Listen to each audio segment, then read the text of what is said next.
Fantasy কিংডমে ঘুরতে গিয়ে আমার জন্য যে এত বড় একটা সারপ্রাইজ অপেক্ষা করতেছে এটা আমি কল্পনা তো চিন্তা করতে পারি নাই। এন্ড আপনারা অলরেডি দেখে ফেলছেন সেই সারপ্রাইজটা কি ছিল। তাহলে চলেন মূল কাহিনীটা শোনাই। আমি জানতাম কাবিলা প্রতিবারই ঈদের পর একবার হলো ফ্যান্টাসি কিংডমে আসে, আর এবার যেহেতু আমরা ফ্যান্টাসি কিংডমে যাওয়ার প্ল্যান করছি তাই আগে থেকে খোঁজ নিয়ে রাখছিলাম কাবিলা এবার কবে আসবে। তাই সেই দিনই আমরা ফ্যান্টাসি কিংডমে যাওয়ার প্ল্যান করি।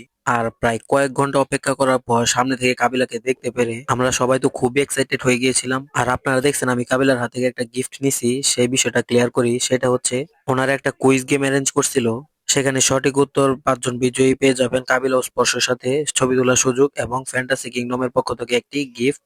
এন্ড লাকিলি এর মধ্যে আমি একজনও ছিলাম। আমার তো এখনো বিশ্বাস হচ্ছে না এই লাকি কয়েকজনের মধ্যে আমি একজন ছিলাম।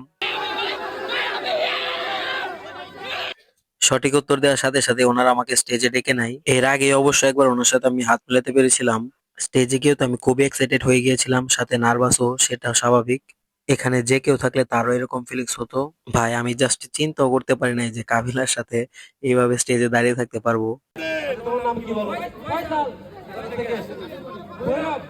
বাংলাদেশ। ভাই ব্রাদার নিয়ে আসছি। ভাই ব্রাদার কে? তোমার বাকি ভাই ব্রাদার করে। পলাশ ভাই খুবই ভালো মনের একজন মানুষ। যতবারই ওনার সাথে ছবি তুলতে গেছি ততবারই উনি হাসি মুখে আমাদের সাথে ছবি তুলছে। দেন আমরা সবাই একসাথে স্টেজের উপর ডান্স করতেছিলাম।